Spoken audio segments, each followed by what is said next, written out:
back to analysis. Afghanistan is seen by many as a slow-motion defeat for the US and its allies.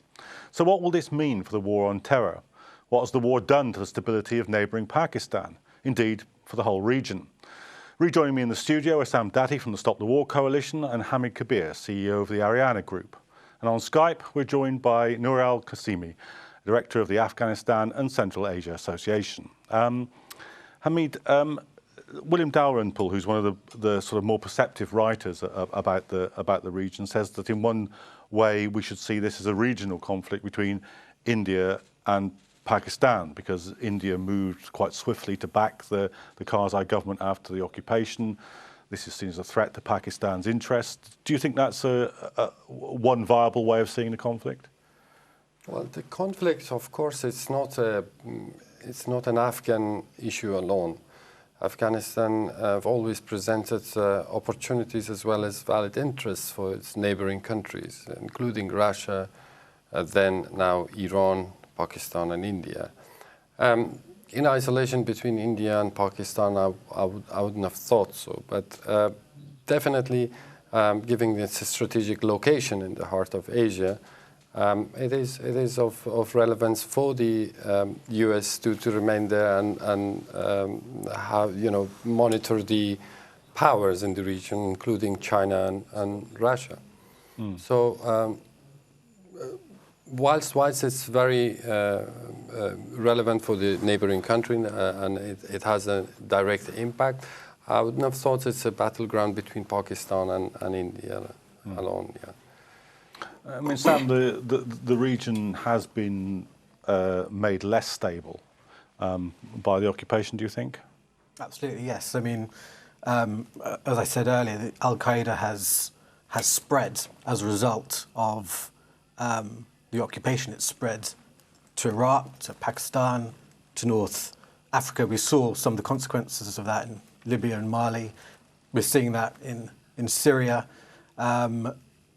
And in fact, in our own streets, we saw the 7/7 bombing, the first Islamic terrorist attack in this country, as I understand it, in the UK since I think it was 1988, Lockerbie. And of course, we were warned that this would destabilise not just the region, but we'd see it on our own streets. We were warned by the head of MI5 back in the early 2000s. So, yeah, this is not a local problem. This is now unleashed chaos all across the world. Let me turn to my Skype guest now. Welcome to the programme, Nooral. What do you think about the observation that this is in some ways now a regional conflict between India and Pakistan? Hello? Hello? Hi, yeah. What do you think of the idea that William Dalrymple's written about, that it's in some ways a regional conflict between Pakistan and India? Thank you very much for inviting me to the interview at the Islam TV channel. I have to say that India and Pakistan they have a conflict regarding of their interest on Afghanistan, as well as other Central Asian countries and Western countries as well. But we have to understand that because of the weak and corrupted government in Afghanistan, we were unable so far to define our own national interest, despite of having important geographical position, as mentioned by one of your guests today.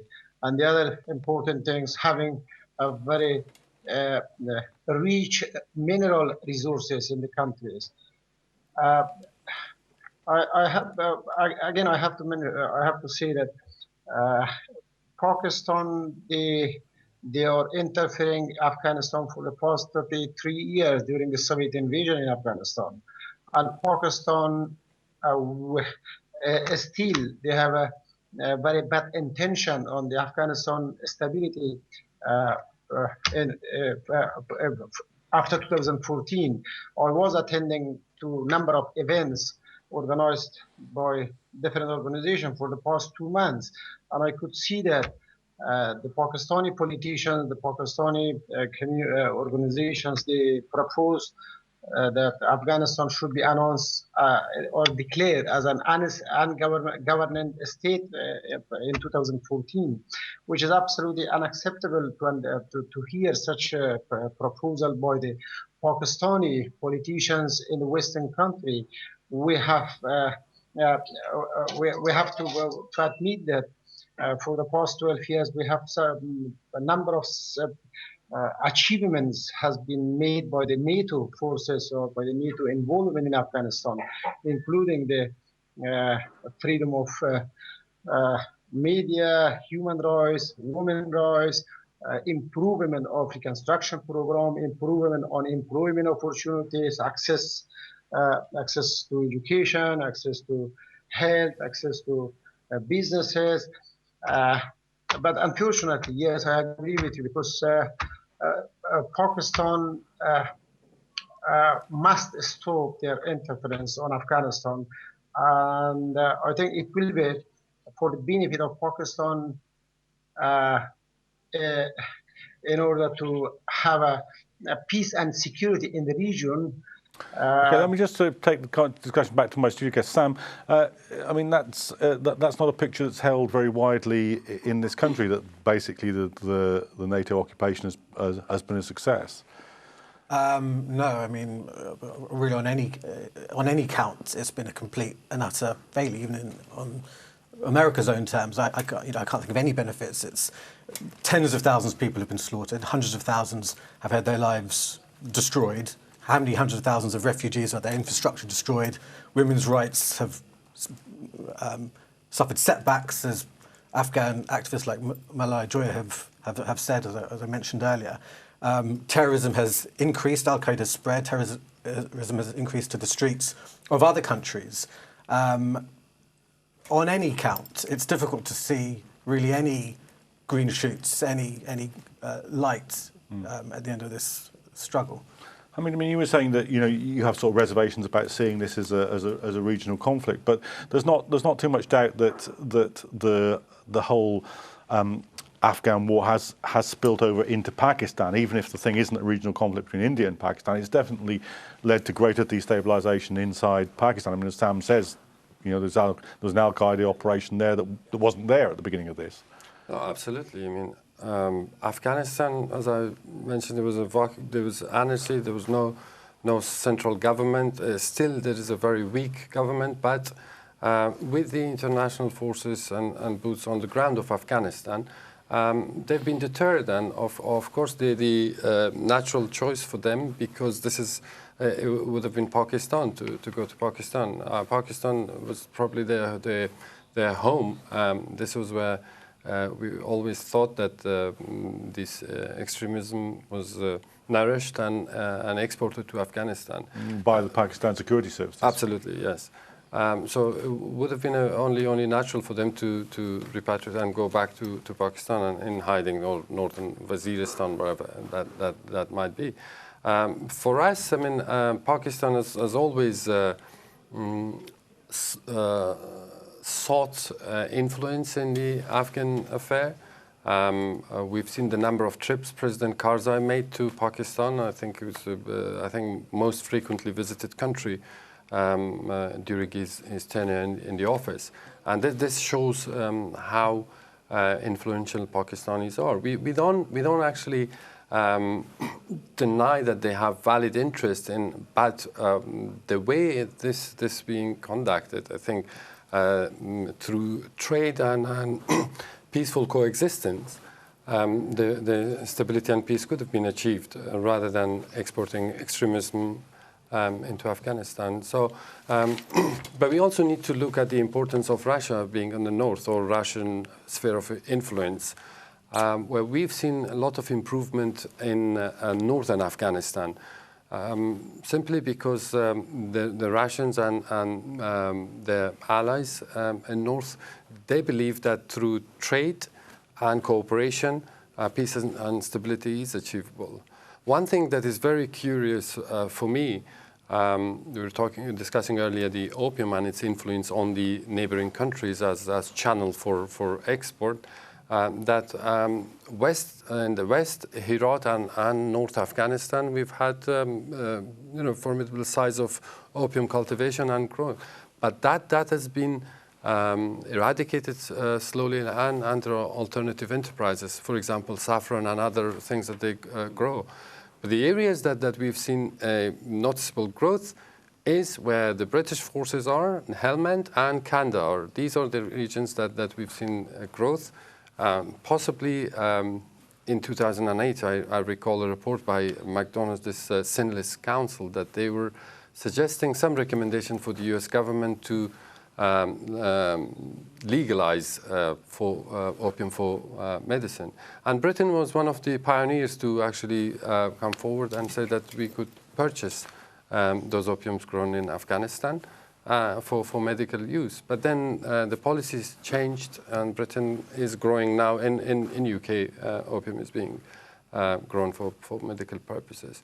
So one of the things that is striking, that it could be a cartel, opium cartel wars in Afghanistan. There are a lot of theories that we are getting, and that's where I fail to comprehend the overall mission, what it was for, and therefore it's difficult for me to sit and say that they failed. We've got some achievements, some in Afghanistan, as I mentioned, and Mr. Qasimi has mentioned, but these could have been just a side product of what their prime agenda or main goal was. Okay.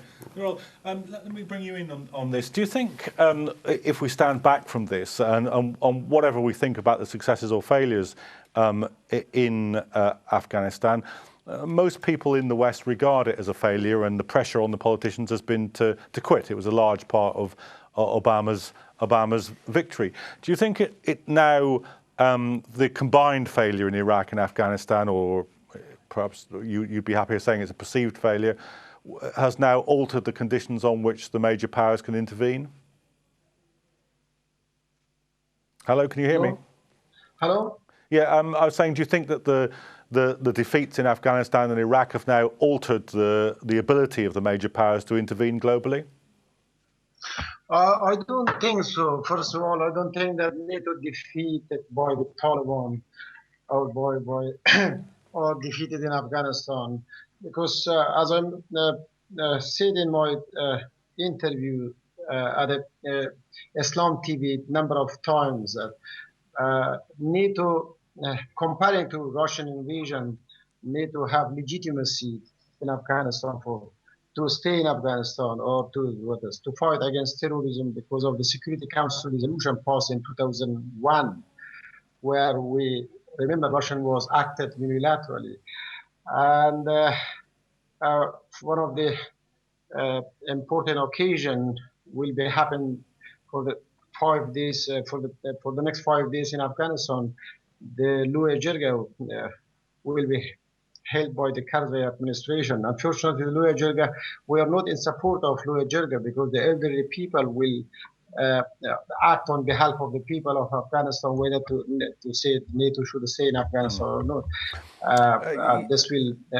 Yeah, what I was trying to get at is that given that Obama has promised to quit, given that the war is very unpopular in the United States, deeply unpopular in Britain, for instance, do you think it was an element which prevented them, the popular reaction was an element which prevented them from making the attack on Syria, which they clearly wanted to do at one point?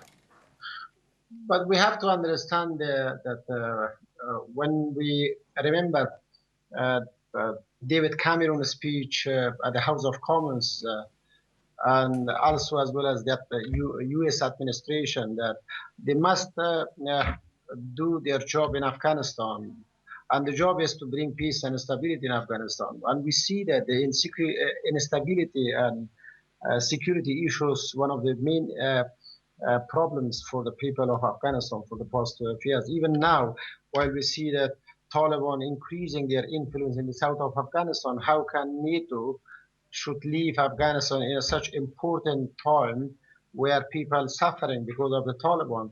And we saw that just yesterday was suicide committed by the Taliban, and 50, 60 people been killed in Kabul. Uh, uh, uh, I do understand that Syria is also one of the foreign policy of the United States, and they want to bring democracy and improve the human rights in Syria, as well as in Iraq and some other countries. But on the other hand, we must understand that Afghanistan is so vital, is so important for not just for Afghanistan himself, also for the international communities, for the region, to have a bit to bring peace, stability, and democracy for the country. Okay, let me bring Hamid back in here. Hamid, do you think that the popular mood in America and the popular mood in Britain, which is very strongly against it was against the war in the first place, but it's continued to be very strongly against the occupation. Do you think that has now inhibited the major powers in any further episodes like this, engagement in any further episodes like this? Whilst it's very important for the Western politicians to have some popular backing in the policies and policy directions, I think what decides these kind of engagements in foreign policy is really what is at stake and what that enterprise promises. For example, we've seen that Iraq was strategically very important, and that war was not legal. They could not get the resolution passed through the Security Council, and yet they went. Perhaps we can look at Vietnam being another lesson for them. But again, history will repeat itself, and as long as I think if Syria presented opportunities that would have outweighed the resistance at home, they would have gone. It was simply, I think, initially it was a targeted attack that President Obama wanted. This is all more of a PR campaign and to show, but realistically speaking, there was not enough in Syria. Syria doesn't present, economically speaking, there's absolutely nothing to catch. So for this reason, I think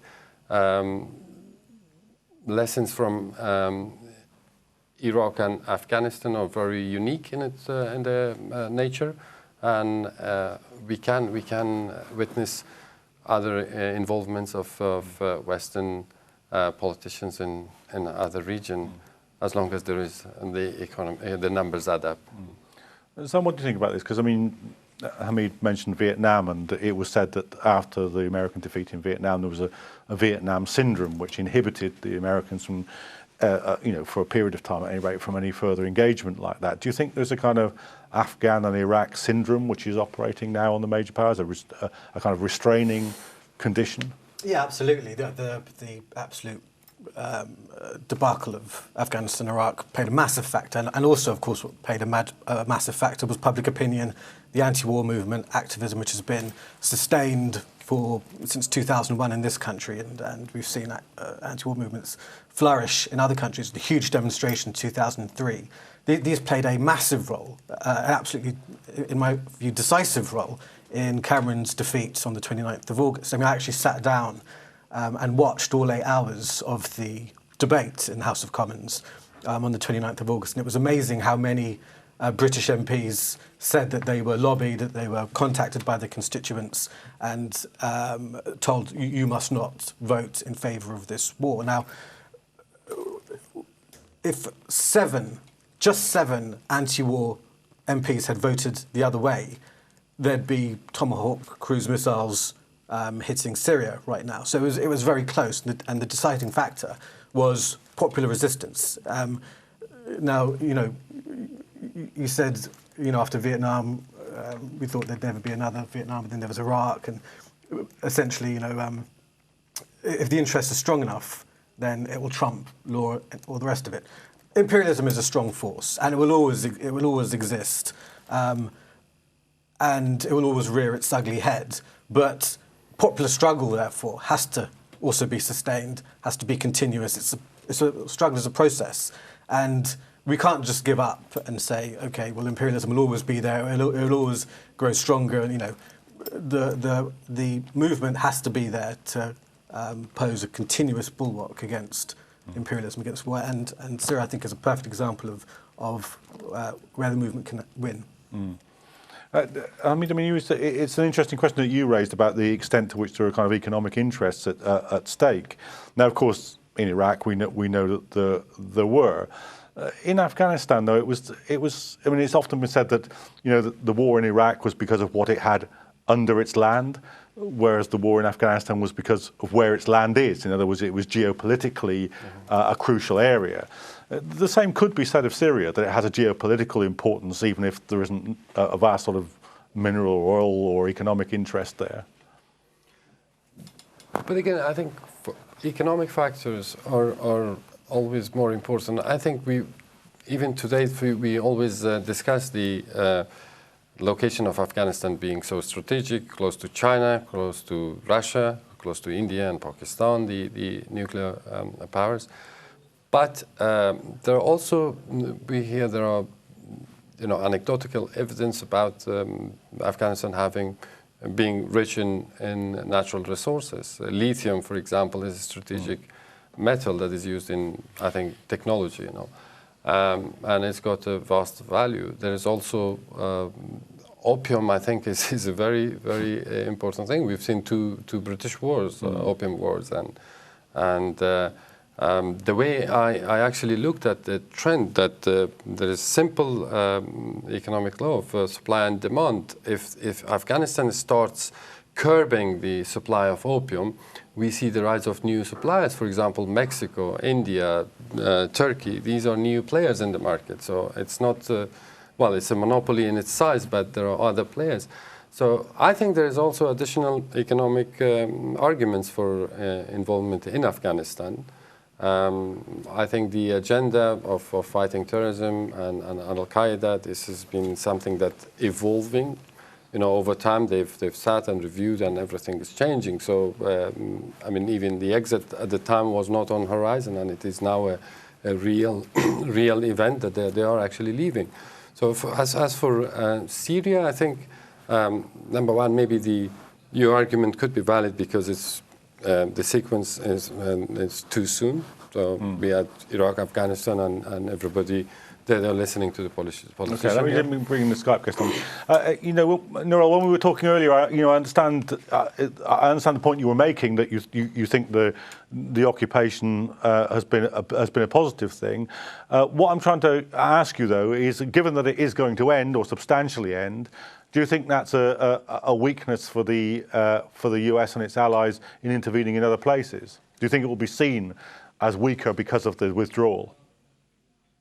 Of course not. As I said, that they came to Afghanistan through the Security Council resolution, and the people of Afghanistan in 2001, they welcomed the NATO troops, and NATO troops liberated Afghanistan from the Taliban regime, because they experienced a very difficult time under the Taliban regime. I don't think that the withdrawal of troops will show any weakness on the American or foreign policy. This is one thing. On the other things that people still believe that NATO will not totally or completely leave Afghanistan. NATO will still remain in Afghanistan after 2014. And this is when do you think they will be able to sustain that? Because, this is what they thought about Iraq. They thought they were going to have a status of forces agreement which would leave 50,000 there, but that became domestically impossible, and so it didn't happen. Do you think that something might happen like that in Afghanistan? First of all, the situation, we shouldn't compare the situation in Iraq and Afghanistan. The situation in Iraq and Afghanistan is quite a different situation. One of the things about the Taliban, which in Iraq they don't have this terrorist group like the Taliban. In Iraq they have a problems domestic like Shia and Sunni between themselves, while in Afghanistan we are facing serious challenges. I'm afraid that's where I'm going to have to stop you there. I'm very sorry to interrupt you, but we're running towards the end of the programme now. We will, of course, be returning to watch how the troop withdrawal from Afghanistan goes and what the future of the country holds in future editions of Analysis. Thank you for watching.